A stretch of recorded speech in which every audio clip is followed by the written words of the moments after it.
Nous allons donc écouter la parole et l'enseignement. Nous sommes à l'enseignement numéro 23 pour aujourd'hui,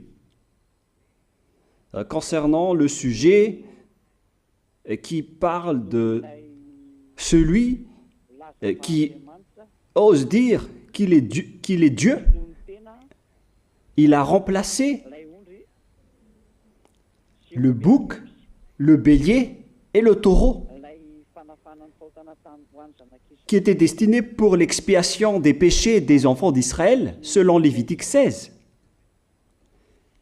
Dans Lévitique 16, nous voyons donc les béliers, les boucs et les taureaux pour l'expiation des péchés des enfants d'Israël, une fois chaque année. Et c'est ce schéma que nous allons vous enseigner en ce moment. En fait, j'ai déjà donné cet enseignement, mais je le rappelle aujourd'hui. Cette situation contredit directement la parole du Père Yahva, le Dieu d'Abraham, selon Deutéronome 4.2.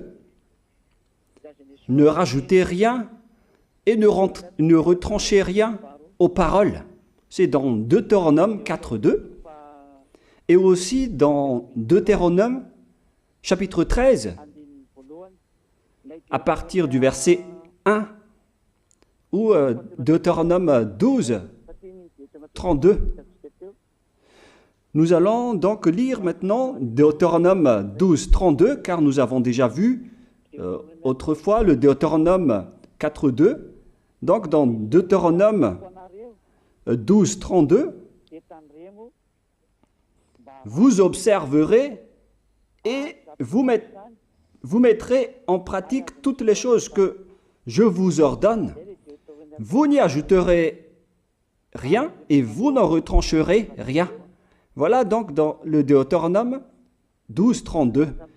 Et dans Deutéronome 4.2, je vais répéter, Deutéronome 4.2, vous n'ajouterez rien à ce que je vous prescris et vous n'en retrancherez rien, mais vous observerez les commandements de Yahva, votre Dieu, tels que je vous les prescris.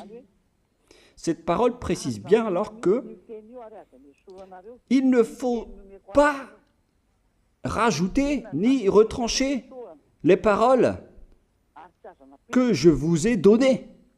De quelles paroles parle-t-on? Nous allons lire Lévitique chapitre 16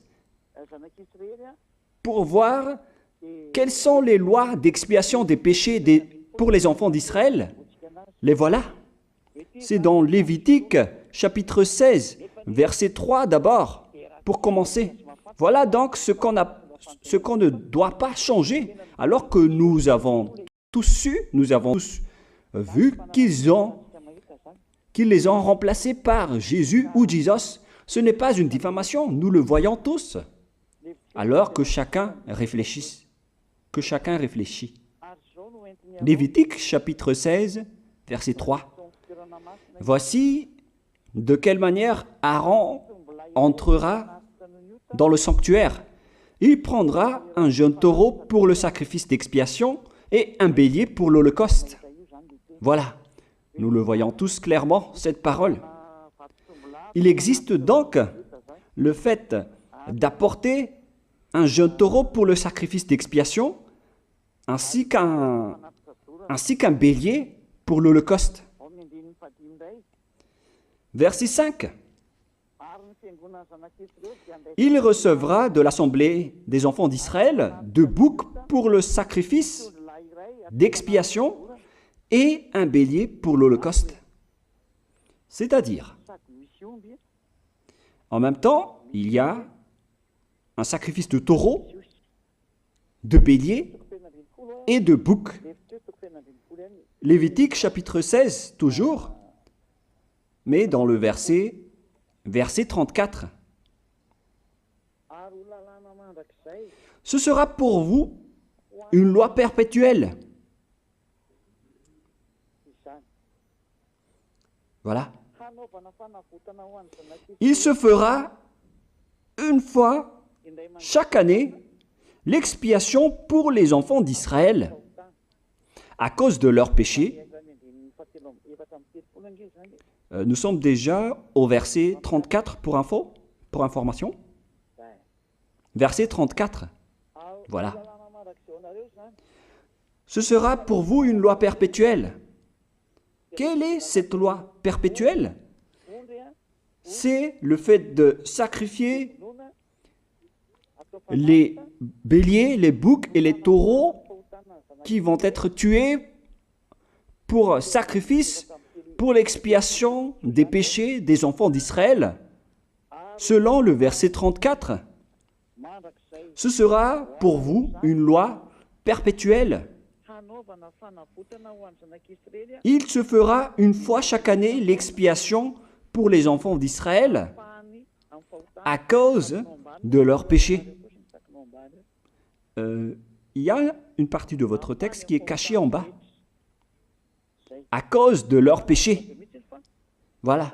Ici, donc, c'est bien clair que l'expiation du péché qui se fait une fois chaque année pour les enfants d'Israël, qu'on ne peut ni ajouter ni retrancher, ce sont les sacrifices des béliers, de taureaux et de boucs.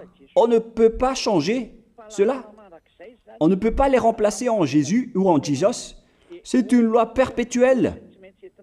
Donc, si vous observez les 10 commandements, vous devez apporter des sacrifices de taureaux, de béliers et de boucs si vous voulez être expié de vos péchés. Voilà le schéma.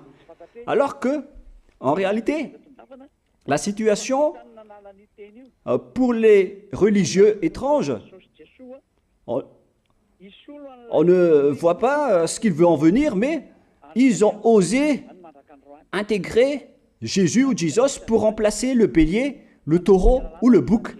Et ce sont eux-mêmes qui le confirment jusqu'à aujourd'hui. Nous voyons tous donc ici que Jésus ou Jesus n'est qu'un imposteur, un hors-la-loi. Et les hors-la-loi sont des envoyés du diable. Le diable, il a commis le péché depuis le commencement. Ce sont des transgresseurs de la loi. Donc c'est prouvé ici que Jésus est un hors-la-loi. Nous allons lire la parole, poursuivre, dans 1 Jean, chapitre 3. 1 Jean, chapitre 3, à partir du verset 4. Quiconque pêche transgresse la loi, et le péché est la transgression de la loi. Voilà, c'est bien clair que c'est le péché qui est la transgression de la loi. Un pécheur, donc, c'est un transgresseur de la loi. Et un hors-la-loi, c'est un pécheur. C'est clair alors que Jésus ou Jesus, c'est un hors-la-loi, c'est un transgresseur de la loi. Nous avons tous vu ensemble qu'il a pris la place du bélier et il a siégé, il s'est installé dans ce système. C'est pourquoi toutes les églises observent les 10 commandements et ils servent Jésus ou Jesus. Voici l'enseignement. Alors, regardez bien à travers ce texte et cette écriture que je vous donne en ce moment. Et soyez conscients, ça suffit maintenant d'écouter ces faux dieux, c'est déjà trop. Tant pis pour vous si vous allez encore les écouter. Soyez conscients que ce schéma n'est plus correct. Beaucoup de gens me diffament à cause de ce que je fais en ce moment. Ils ne supportent pas la vérité. Mais ça dépend de chacun de vous. Et moi, je vous avertis, pour vous qui vont être baptisés et qui veulent être baptisés, mais qui entendent les diffamations et les critiques des autres, ne croyez pas en cela.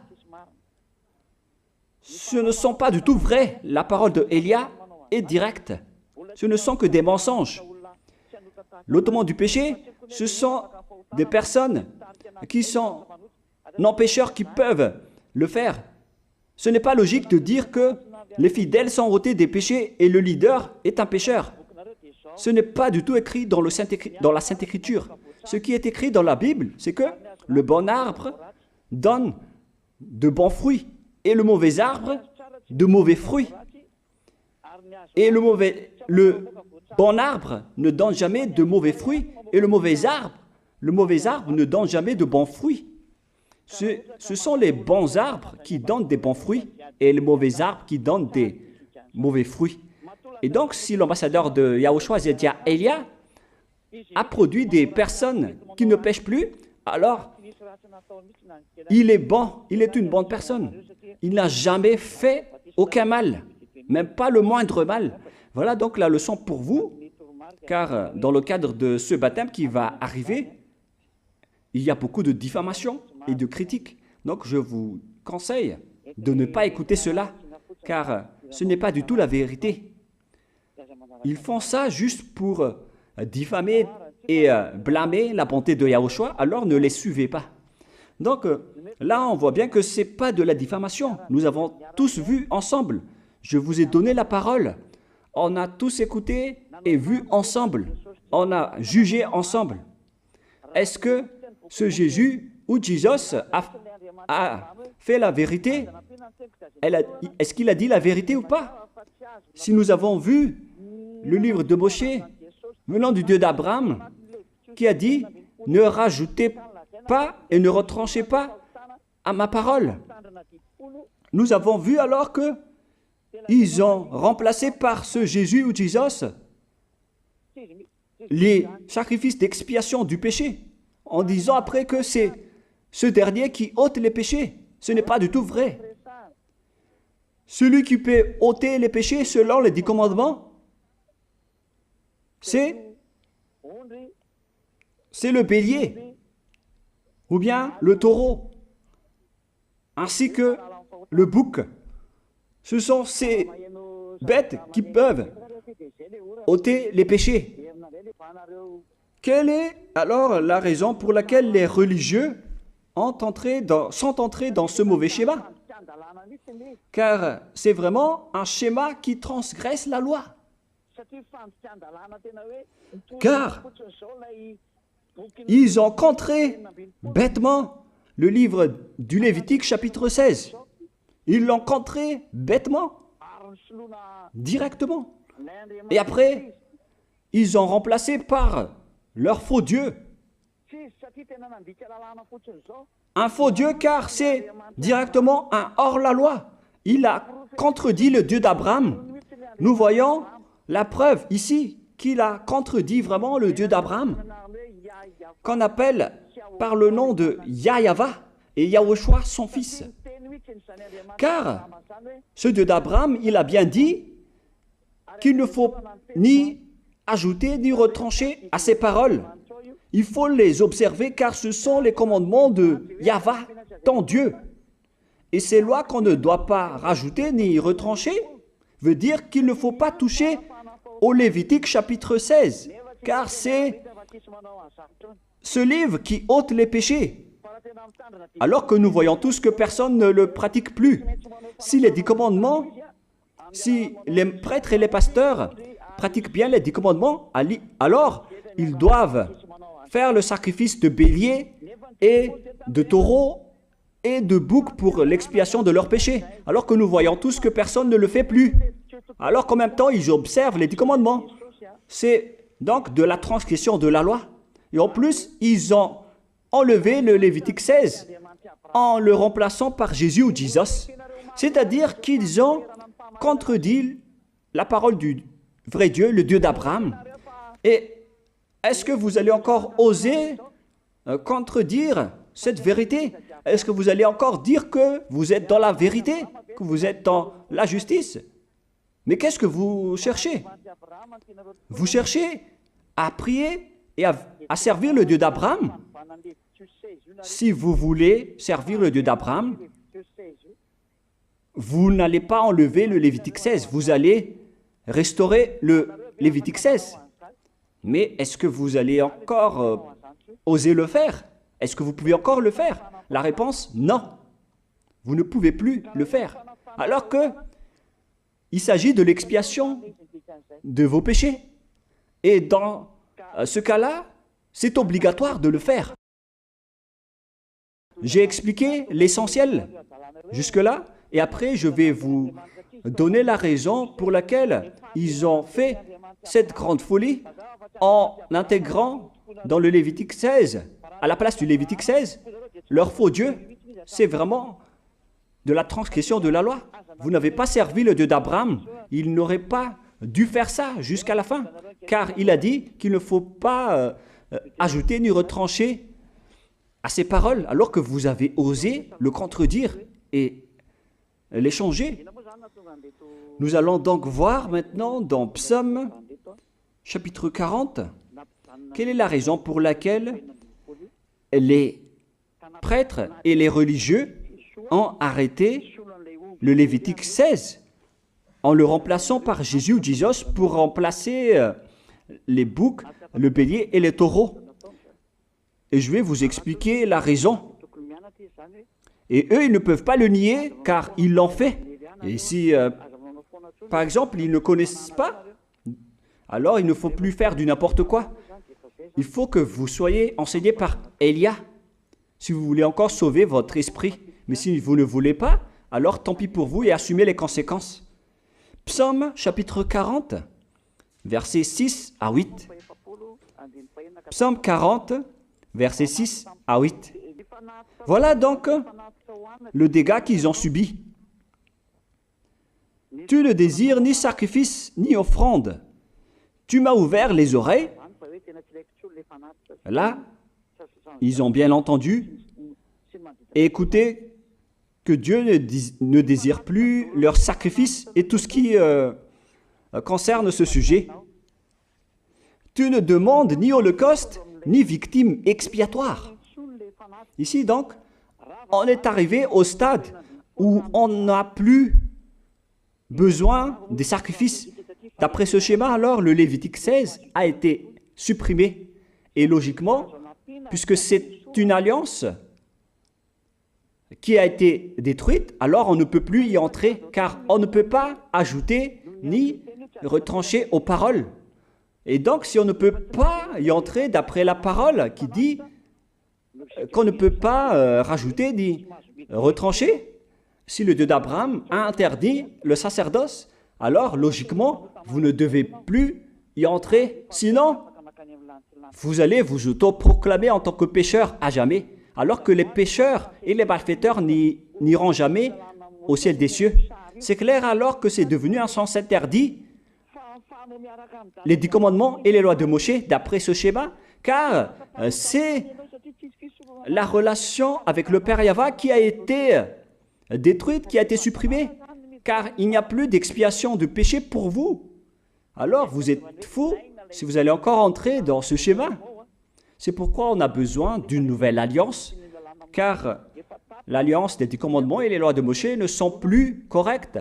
C'est devenu supprimé, car on ne peut plus faire le sacerdoce, mais les religieux ainsi que les faux dieux, ils ne se sont pas... ils ont facilité les choses en intégrant leur faux dieu à la place du bélier, du bouc et du taureau. Et voilà, c'est bien clair. Et d'après eux-mêmes, ils ont dit que l'intégration de Jésus ou de Jesus, c'est d'après ce livre des psaumes. Vous voyez que ici, je n'ai pas dit du n'importe quoi, c'est la vérité que j'ai dit. Je n'ai pas incriminé qui que ce soit. C'est vraiment la réalité, la vérité. Alors, ici, on prouve bien que ça a été supprimé, ce n'est plus autorisé. Et c'est encore confirmé dans Ésaïe 66.3 que celui qui fait des sacrifices, c'est comme celui qui fait de l'idolâtrie. Celui qui immole un bœuf est comme celui qui tuerait un homme. Celui qui sacrifie un agneau est comme celui qui romperait la nuque à un chien. C'est vraiment toute une histoire si vous allez faire cela. Celui qui présente une offrande est comme celui qui répandrait le sang d'un porc. Alors qu'à l'époque des 10 commandements, c'était carrément interdit. Celui qui brûle de l'encens est comme celui qui adorait des idoles. Ici donc, toutes les sortes de sacrifices ont été bloqués. C'est devenu interdit. C'est pourquoi le faux Dieu est entré dans Lévitique chapitre 16. Alors qu'ils n'ont pas du tout vu de leurs yeux qu'on ne peut pas ajouter ni retrancher aux paroles. Ils n'ont jamais vu et connu ces paroles. Il a fallu attendre l'arrivée de Élia pour vous montrer toute la vérité, pour vous montrer toutes les vraies paroles. Alors, il faut suivre Élia. Suivez Élia. Et c'est ce terme qui dit de suivre Élia que les gens ne supportent pas du tout. Mais qu'est-ce que je vais dire d'autre? Je vais vous dire de suivre qui? Alors que vous êtes tous pécheurs. Est-ce que vous allez suivre les pécheurs pour aller en enfer? Vaut mieux suivre Élia, car ceux qui l'ont suivi ne pêchent plus. C'est quoi le problème? Si c'est de la jalousie, alors vous n'êtes pas du tout sage. Mais si vous êtes sage, vous devrez être content en m'écoutant. Si vous cherchez ce Dieu d'Abraham, vous devez être très content en dansant à la maison en disant « Merci Élia, voilà ce que j'attendais ». Au lieu de dire des colères et de la haine, moi je vous donne de la parole de l'amour pour vous sauver. Alors sachez bien écouter. Et après, ils l'ont continué dans 40, verset 7 maintenant. Alors je dis, voici je viens avec le rouleau du livre écrit pour moi. Verset 8, je veux faire ta volonté, mon Dieu, et ta loi est au fond de mon cœur. Et eux, ils ont pris cette parole en disant que nous avons vu ce terme de rouleau du livre et directement, ils ont dit que on doit intégrer dans les 10 commandements le Fils du Très-Haut qui s'appelle Yahushua. Ils l'ont intégré dans les 10 commandements. Pour vous qui sont dans le mauvais sens, vous l'appelez Jésus. Vous avez intégré dans les 10 commandements votre Jésus, mais Yahushua n'entrera jamais là-dedans car c'est vraiment interdit, c'est un tabou. Le sens du rouleau du livre que Yahushua a parlé ici, c'est qu'on parle de son histoire dans le Sefer Torah juif. C'est-à-dire que le Sefer Torah juif a parlé de lui. Nous allons lire la parole à ce sujet. En parlant du rouleau du livre, ce n'est pas qu'il est entré dans le Lévitique 16. Non, c'est un tabou, c'est interdit. Mais il a parlé de son histoire. En parlant du rouleau du livre, nous allons lire la parole concernée à ce sujet. Selon Luc, chapitre 24, verset 44. Luc 24, 44.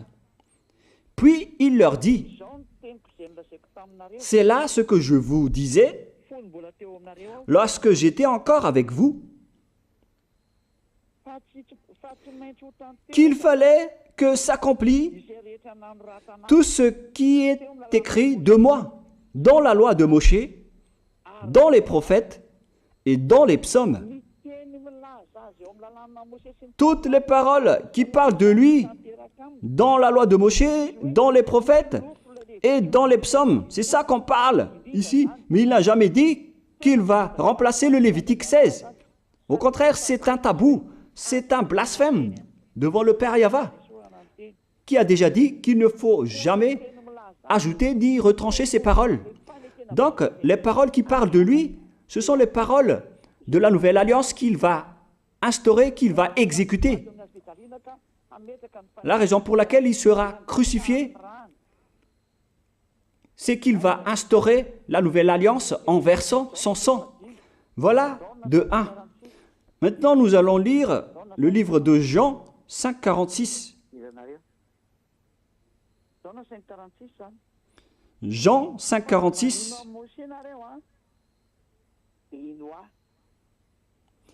Alors, car si vous croyez en Moshe, vous me croiriez aussi, parce qu'il a écrit de moi. Il a écrit à propos de Yahushua.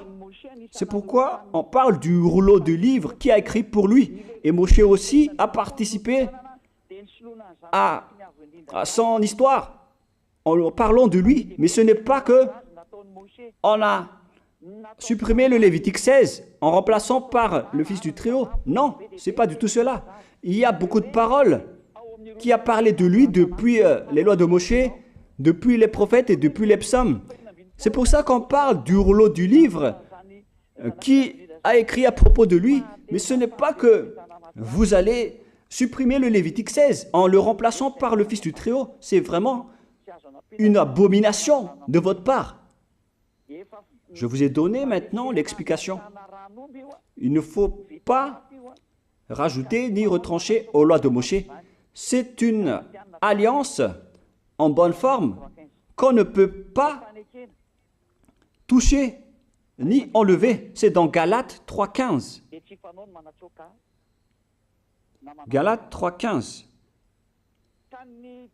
Une disposition en bonne forme ne doit pas être changée ou transformée. Les lois de Moshe, c'est une alliance en bonne forme qu'on a versé le sang de Zébu en plus. Donc on ne peut ni retrancher ni rajouter. Le pire alors, c'est que vous qui êtes les fidèles de Jésus, vous l'avez intégré dans les lois de Moshe en remplaçant le Lévitique 16. On parle de votre Jésus ou Jesus. Je vous pose la question, est-ce que vous oserez dire que vous n'êtes pas pécheur à ce sujet? Car c'est vraiment de la transgression de la loi de la part de votre faux Dieu. Donc s'il est pécheur, alors logiquement vous êtes aussi pécheur. Et vous-même, vous avez dit que vous êtes pécheur. Voilà ce que vous avez fait. Et vous n'allez jamais être épargné. C'est pourquoi je vous appelle tous maintenant. Soyez baptisés et sauvez votre chemin, c'est-à-dire votre esprit. Sauvez votre esprit car il ira en enfer si vous ne le sauvez pas. Pour vous qui serez baptisés bientôt, l'explication est claire. Alors prenez une décision maintenant. N'écoutez jamais les diffamations qui sont faites par les diables. Ce sont eux qui vous empêchent d'aller vers la vérité. Ne soyez plus des poubelles dans votre conscience. N'acceptez plus cela. Il faut écouter l'envoyé du ciel des cieux, c'est-à-dire moi. Voilà l'explication. Vous avez fait du n'importe quoi avec votre faux Dieu. C'est votre faux Dieu qui a péché au commencement. Et logiquement, donc, vous avez tous aussi transgressé la loi avec lui. Et maintenant, vous êtes tous dans le péché. Et vous vous abritez dans la parole qui dit Dieu n'est pas venu pour appeler les justes, mais les pécheurs, pour se repentir. Le problème, c'est que c'est votre Dieu qui est vraiment un pécheur. Voilà le schéma qui prouve qu'il est pécheur. Donc, je vous souhaite à tous d'être bénis par Yahushua. Prions ensemble. Merci infiniment, Père Yahva, pour cette parole. Une parole qui conscientise les gens pour se retourner vers toi et pour faire rester fermes tous les enfants du Très-Haut, les personnes que tu as déjà choisies, pour qu'ils restent bien fermes dans le service, et pour ceux qui sont encore à l'extérieur, qu'ils courent vers Elia, car Elia et toi, Yahushua, vous êtes uniques. Merci infiniment, Père Yahva. Merci infiniment, Yahushua. Sauve les gens pour qu'ils soient intégrés au ciel des cieux, pour que les gens écoutent la parole, Père Yahva, Yahushua, toutes les paroles que j'ai montrées. Confirme toutes mes paroles, Yahushua et Père Yahva, pour la gloire de vos noms si saints. Merci pour ta bonté et pour ta grâce. Au nom de toi, Yahushua, je fais toutes ces prières. Alléluia, Amen. Donc, je vous souhaite à tous d'être bénis par Yahushua et à demain. Au revoir.